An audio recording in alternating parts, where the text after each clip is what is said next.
All right, chapter 13. Remember, he's with the hobo and his dog. They traveled on foot. They traveled in empty rail cars. They were always on the move. But in truth, said Bull, we are going nowhere. That, my friend, is the irony of our constant movement. Edward rode in Bull's bedroll, slung over Bull's shoulder, with only his head and ears sticking out. Bull was always careful to position the rabbit so that he was not looking down or up, but was instead forever looking behind him at the road they had just traveled. At night, they slept on the ground under the stars. Lucy, after her initial disappointment about Edward being unfit for consumption, took a liking to him and slept curled up beside him. Sometimes she even rested her muzzle on his china stomach, and then the noises she made in her sleep, whimpering and growling and chuffing, resonated inside Edward's body. To his surprise, he began to feel a deep tenderness for the dog. During the night, while Bull and Lucy slept, Edward, with his ever-open eyes, stared up at the constellations. He said their names, and then he said the names of the people who loved him. He started with Abilene, and then went to Nellie and Lawrence, and from there to Bull and Lucy, and then he ended again with Abilene. Abilene, Nellie, Lawrence, Bull, Lucy. Abilene. See, Edward told Pellegrina, I am not like the princess. I know about love. But there were times, too, when Bull and Lucy gathered around a campfire with other tramps. Bull was a good storyteller and an even better singer. Sing for us, Bull, the men shouted. Bull sat with Lucy leaning against his leg, and Edward balanced on his right knee, and he sang from somewhere deep inside himself. Just as Edward could feel Lucy's whimpers and growls resonate through his body at night, he could also feel the deep, sad sound of Bull's songs move through him. Edward loved it when Bull sang, and he was grateful to Bull, too, for sensing that a dress was not the right kind of clothing for Edward. Malone, said Bull one night, it's not my desire to offend you or to comment negatively on your choice of garb, but I'm forced to tell you that you stick out like a sore thumb in that princess dress. And also, again, with no wish to offend you, the dress has seen better days. Nellie's beautiful dress had not fared well at the dump or in its subsequent ramblings with Bull and Lucy. It was so torn and dirty and full of holes that it barely resembled a dress anymore. I have a solution, said Bull, and I hope that it meets with your approval. He took his own knit stocking cap and cut a big hole in the top of it and 2 small holes on the side of it, and then he took off Edward's dress. Look away, Lucy, he said to the dog. Let's not embarrass Malone by staring at his nakedness. Bull slid the hat over Edward's head and pulled it down and poked his arms through the smaller holes. There you go, he said to Edward. Now, you just need some pants. The pants Bull made himself, cutting up several red handkerchiefs and sewing them together so that they formed a makeshift covering for Edward's long legs. Now you have the proper outlaw look, said Bull, standing back to admire his work. Now you look like a rabbit on the run. Chapter 14. At first, the others thought that Edward was a great good joke. A rabbit, the hobo said, laughing. Let's chop him up and put him in the stew pot. Or, when Bull sat with Edward carefully balanced on his knee, one of them would call out, Got yourself a little dolly, Bull? Edward, of course, felt a surge of anger at being referred to as a dolly, but Bull never got angry. He simply sat with Edward on his knee and said nothing. Soon the men became accustomed to Edward, and word of his existence spread. So it was that when Bull and Lucy stepped up to a campfire in another town, another state, another place entirely, the men knew Edward and were glad to see him. Malone, they shouted in unison, and Edward felt a warm rush of pleasure at being recognized, at being known. Whatever it was that had begun in Nellie's kitchen, Edward's new and strange ability to sit very still and concentrate the whole of his being on the stories of another became invaluable around the hobo campfire. Look at Malone, said a man named Jack one evening. He's listening to every dang word. Certainly, said Bull. Of course he is. Later that night, Jack came and sat next to Bull and asked if he could borrow the rabbit. Bull handed Edward over, and Jack sat with Edward upon his knee. He whispered in Edward's ear. Helen, Jack said, and Jack Jr. and Taffy. She's the baby. Those are my kids' names. They are all in North Carolina. You ever been to North Carolina? It's a pretty state. That's where they are. Helen, Jack Jr., Taffy. You remember their names, okay, Malone? After this, wherever Bull and Lucy and Edward went, some tramp would take Edward aside and whisper the names of his children in Edward's ear. Betty, Ted, Nancy, William, Jimmy, Eileen, Skipper, Faith. Edward knew that what it was like to say over and over again the names of those you had left behind. He knew what it was like to miss someone, and so he listened, and in his listening his heart opened wide and then wider still. The rabbit stayed lost with Lucy and Bull for a long time. Almost 7 years passed, and in that time Edward became an excellent tramp. Happy to be on the road, restless when he was still, the sound of the wheels on the train tracks became a music that soothed him. He could have ridden the rails forever, but one night in a railroad yard in Memphis, as Bull and Lucy slept in an empty freight car and Edward kept watch, trouble arrived. A man entered the freight car and shone a flashlight in Bull's face and then kicked him awake. "You bum," he said, "you dirty bum. I'm sick of you guys sleeping everywhere. This ain't no motel." Bull sat up slowly. Lucy started to bark. "Shut up," said the man. He delivered a swift kick to Lucy's side that made her yelp in surprise. All his life, Edward had known what he was, a rabbit made of china, a rabbit with bendable arms and legs and ears. He was bendable, though, only if he was in the hands of another. He could not move himself, and he had never regretted this more deeply than he did that night when he and Bull and Lucy were discovered in the empty rail car. Edward wanted to be able to defend Lucy, but he could do nothing. He could only lie there and wait. "Say something," said the man to Bull. Bull put his hands up in the air. He said, "We are lost." "Lost, ha! I bet you're lost." And then the man said, "What's this?" And he shone the light on Edward. "That's Malone," said Bull. "What the heck?" said the man. He poked at Edward with the toe of his boot. "Things are out of control. Things are out of hand. Not on my watch. No, sir, not when I'm in charge." The train suddenly lurched into motion. "No, sir," said the man again. He looked down at Edward. "No free rides for rabbits." He turned and flung open the door of the rail car, and then he turned back, and with one swift kick, he sent Edward sailing out into the darkness. The rabbit flew through the late spring air. From far behind him, he heard Lucy's anguished howl. "Roo!" she cried. Edward landed with a most alarming thump, and then he tumbled and tumbled and tumbled down a long, dirty hill. When he finally stopped moving, he was on his back, staring up at the night sky. The world was silent. He could not hear Lucy. He could not hear the train. Edward looked up at the stars. He started to say the names of the constellations, but then he stopped. "Bull," his heart said. "Lucy." How many times, Edward wondered, would he have to leave without getting the chance to say goodbye? A lone cricket started up a song. Edward listened. Something deep inside him ached. He wished that he could cry. Chapter 15. In the morning, the sun rose and the cricket song gave way to bird song, and an old woman came walking down the dirt road and tripped right over Edward. "Humph," she said. She pushed at Edward with her fishing pole. "Looks like a rabbit," she said. She put down her basket and bent and stared at Edward. "Only he ain't real." She stood back up. "Humph," she said again. She rubbed her back. "What I say is there's a use for everything, and everything has its use. That's what I say." Edward didn't care what she said. The terrible ache he had felt the night before had gone away and had been replaced with a different feeling, one of hollowness and despair. "Pick me up or don't pick me up," the rabbit thought. "It makes no difference to me." The old lady picked him up. She bent him double and put him in her basket, which smelled of weeds and fish, and then she kept walking, swinging the basket and singing, "Nobody knows the troubles I've seen." Edward, in spite of himself, listened. "I've seen troubles too," he thought. "You bet I have, and apparently they aren't over yet." Edward was right. His troubles were not over. The old woman found a use for him. She hung him from a pole in her vegetable garden. She nailed his velvet ears to the wooden pole and spread his arms out as if he were flying and attached his paws to the pole by wrapping pieces of wire around them. In addition to Edward, pie tins hung from the pole. They clinked and clanked and shone in the morning sun. "Ain't a doubt in my mind that you can scare them off," the old lady said. Scare who off? Edward wondered. Birds, he soon discovered. Crows. They came flying at him, cawing and screeching, wheeling over his head, diving at his ears. "Go on, Clyde," said the woman. She clapped her hands. "You got to act ferocious." Clyde? Edward felt a weariness so intense wash over him that he thought he might actually be able to sigh out aloud. Would the world never tire of calling him by the wrong name? The old woman clapped her hands again. "Get to work, Clyde," she said. "Scare them birds off." And then she walked away from him, out of the garden, and toward her small house.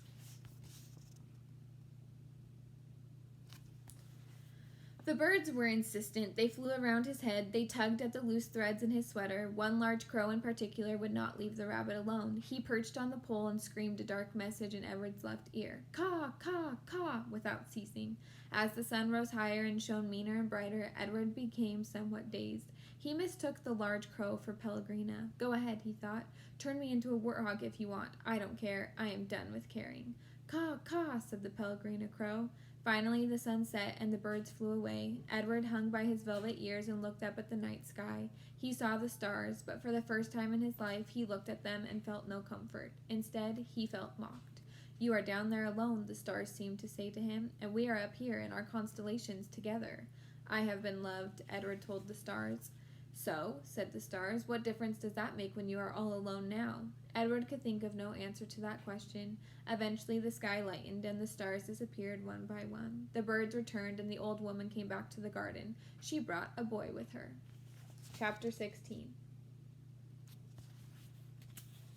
Bryce, said the old woman, get away from that rabbit. I ain't paying you to stand and stare. Yes, ma'am, said Bryce. He wiped his nose with the back of his hand and continued to look up at Edward. The boy's eyes were brown with flecks of gold shining in them. Hey, he whispered to Edward.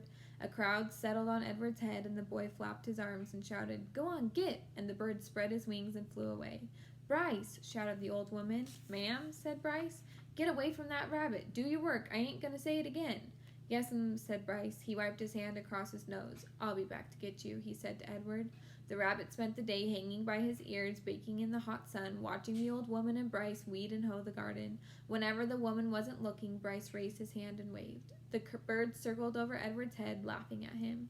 What was it like to have wings, Edward wondered. If he had had wings when he was tossed overboard, he would not have sunk to the bottom of the sea. Instead, he would have flown in the opposite direction, up into the deep, bright blue sky. And when Lolly took him to the dump, he would have flown out of the garbage and followed her and landed on her head, holding on with his sharp claws. And on the train, when the man kicked him, Edward would not have fallen to the ground. Instead, he would have risen up and sat on top of the train and laughed at the man. Caw, caw, caw. In the late afternoon, Bryce and the old lady left the field. Bryce winked at Edward as he walked past him. One of the crows lighted on Edward's shoulder and tapped with his beak at Edward's china face, reminding the rabbit with each tap that he had no wings, that not only could he not fly, he could not move on his own at all, in any way. Dusk descended over the field, and then came true dark. A whippoorwill sang out over and over again, Whippoorwill, whippoorwill. It was the saddest sound Edward had ever heard, and then came another song, the hum of a harmonica. Bryce stepped out of the shadows. Hey, he said to Edward. He wiped his nose with the back of his hand and then played another bit of song on the harmonica. I bet you didn't think I'd come back, but here I am. I come to save you. Too late, thought Edward as Bryce climbed the pole and worked at the wires that were tied around his wrists. I am nothing but a hollow rabbit. Too late, thought Edward as Bryce pulled the nails out of his ears. I am only a doll made of china. But when the last nail was out and he fell forward into Bryce's arms, the rabbit felt a rush of relief, and the feeling of relief was followed by one of joy. Perhaps, he thought, it is not too late, after all, for me to be saved. Chapter 17. Bryce slung Edward over his shoulder. He started to walk. I come to get you for Sarah Ruth, Bryce said. You don't know Sarah Ruth. She's my sister. She's sick. She had her a baby doll made out of china. She loved that baby doll, but he broke it. He was drunk and stepped on that baby's head and smashed it into 100 million pieces. Them pieces was so small, I couldn't make them go back together. I couldn't. I tried and tried. At this point in his story, Bryce stopped walking and shook his head and wiped at his nose with the back of his hand. Sarah Ruth ain't had nothing to play with since. He won't buy her nothing. He says she don't need nothing. He says she don't need nothing 'cause she ain't gonna live, but he don't know. Bryce started to walk again. He don't know, he said. Who he was not clear to Edward. What was clear was that he was being taken to a child to make up for the loss of a doll. A doll. How Edward loathed dolls, and to be thought of as a likely replacement for a doll offended him. But still, it was, he had to admit, a highly preferable alternative to hanging by his ears from a post. The house in which Bryce and Sarah Ruth lived was so small and crooked that Edward did not believe, at first, that it was a house. He mistook it, instead, for a chicken coop. Inside, there were 2 beds and a kerosene lamp and not much else. Bryce laid Edward at the foot of one of the beds and then lit the lamp. Sarah, Bryce whispered. Sarah Ruth, you got to wake up now, honey. I brung you something. He took the harmonica out of his pocket and played the beginning of a simple melody. The little girl sat up in her bed and immediately started to cough. Bryce put his hand on her back. That's all right, he told her. That's okay.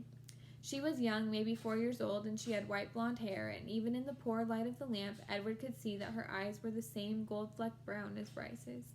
That's right, said Bryce. You go on ahead and cough. Sarah Ruth obliged him. She coughed and coughed and coughed. On the wall of the cabin, the kerosene light cast her trembling shadow, hunched over and small. The coughing was the saddest sound that Edward had ever heard, sadder even than the mournful call of the whippoorwill. Finally, Sarah Ruth stopped. Bryce said, You want to see what I brung you? Sarah Ruth nodded. You got to close your eyes. The girl closed her eyes. Bryce picked up Edward and held him so that he was standing straight like a soldier at the end of the bed. All right now, you can open them. Sarah Ruth opened her eyes, and Bryce moved Edward's china legs and china arms so it looked as if he were dancing. Sarah Ruth laughed and clapped her hands. "Rabbit," she said. "He's for you, honey," said Bryce. Sarah Ruth looked first at Edward, and then at Bryce, and then back at Edward again, her eyes wide and disbelieving. "He's yours." "Mine?" Sarah Ruth, Edward was soon to discover, rarely said more than one word at a time. Words, at least several of them strung together, made her cough. She limited herself. She said only what needed to be said. "Yours," said Bryce. "I got him special for you." This knowledge provoked another fit of coughing in Sarah Ruth, and she hunched over again. When the fit was done, she uncurled herself and held out her arms.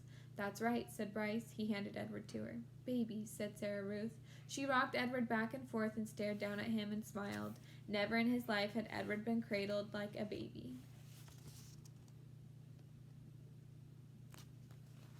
Eveline had not done it, nor had Nellie, and most certainly Bull had not. It was a singular sensation to be held so gently and yet so fiercely, to be stared down at with so much love. Edward felt the whole of his china body flood with warmth. "You going to give him a name, honey?" Bryce asked. "Jangles," said Sarah Ruth without taking her eyes off Edward. "Jangles, huh? That's a good name. I like that name." Bryce patted Sarah Ruth on the head. She continued to stare down at Edward. "Hush," she said to Edward as she rocked him back and forth. "From the minute I first seen him," said Bryce, "I knew he belonged to you. I said to myself, that rabbit is for Sarah Ruth for sure." "Jangles," murmured Sarah Ruth. Outside the cabin, thunder cracked, and then came the sound of rain falling on the tin roof. Sarah Ruth rocked Edward back and forth, and Bryce took out his harmonica and started to play, making his song keep rhythm with the rain. Chapter 18. Bryce and Sarah Ruth had a father. Early the next morning, when the light was gray and uncertain, Sarah Ruth was sitting up in bed coughing, and the father came home. He picked Edward up by one of his ears and said, "I ain't never." "It's a baby doll," said Bryce. "Don't look like no baby doll to me." Edward, hanging by one ear, was frightened. This, he was certain, was the man who crushed the heads of china dolls. "Jangles," said Sarah Ruth. Between coughs, she held out her arms. "He's hers," said Bryce. "He belongs to her." The father dropped Edward on the bed, and Bryce picked up the rabbit and handed him to Sarah Ruth. "It don't matter anyway," said the father. "It don't make no difference. None of it." "It does so matter," said Bryce. "Don't you sass me," said the father. He raised his hand and slapped Bryce across his mouth, and then he turned and left the house. "You ain't got to worry about him," said Bryce to Edward. "He ain't nothing but a bully, and besides, he don't hardly ever come home." Fortunately, the father did not come back that day. Bryce went out to work, and Sarah Ruth spent the day in bed, holding Edward in her lap and playing with a box filled with buttons. "Pretty," she said to Edward as she lined up the buttons on the bed and arranged them into different patterns. Sometimes, when a coughing fit was particularly bad, she squeezed Edward so tight that he was afraid he would crack in two. Also, in between coughing fits, she took to sucking on one or the other of Edward's ears. Normally, Edward would have found intrusive, clingy behavior of this sort very annoying, but there was something about Sarah Ruth. He wanted to take care of her, he wanted to protect her, he wanted to do more for her. At the end of the day, Bryce returned with a biscuit for Sarah Ruth and a ball of twine for Edward. Sarah Ruth held the biscuit in both hands and took small, tentative bites. "You eat that all up, honey. Let me hold Jangles," said Bryce. "Him and me got a surprise for you." Bryce took Edward off in a corner of the room. With his pocket knife, he cut off lengths of twine and tied them to Edward's arms and feet, and then tied the twine to sticks of wood. "See, all day I've been thinking about it," Bryce said, "and what we're going to do is make you dance." Sarah Ruth loves dancing. Mama used to hold on to her and dance her around the room. "You eating that biscuit?" Bryce called out to Sarah Ruth. "Uh-huh," said Sarah Ruth. "You hold on, honey. We got a surprise for you." Bryce stood up. "Close your eyes," he told her. He took Edward over to the bed and said, "Okay, you can open them now." Sarah Ruth opened her eyes. "Dance, Jangles," said Bryce, and then moving the strings with the sticks with his one hand, Bryce made Edward dance and droop and drop and sway, and the whole while, at the same time with his other hand, he held onto the harmonica and played a bright and lively tune. Sarah Ruth laughed. She laughed until she started to cough, and then Bryce laid Edward down and took Sarah Ruth in his lap and rocked her and rubbed her back. "You want some fresh air?" he asked her. "Let's get you out of this nasty old air, huh?" Bryce carried his sister outside. He left Edward lying on the bed and the rabbit staring up at the smoke-stained ceiling, thought again about having wings. If he had them, he thought, he would fly high above the world to where the air was clear and sweet, and he would take Sarah Ruth with him. He would carry her in his arms. Surely so high above the world she would be able to breathe without coughing. After a minute, Bryce came back inside, still carrying Sarah Ruth. "She wants you, too," he said. "Jangles," said Sarah Ruth. She held out her arms. So Bryce held Sarah Ruth, and Sarah Ruth held Edward, and the three of them stood outside. Bryce said, "You got to look for falling stars. Them are the ones with magic." They were quiet for a long time, all three of them, looking up at the sky. Sarah Ruth stopped coughing. Edward thought that maybe she had fallen asleep. There, she said, and she pointed to a star streaking through the night sky. Make a wish, honey, Bryce said, his voice high and tight. That's your star. You make you a wish for anything you want. And even though it was Sarah Ruth's star, Edward wished on it too.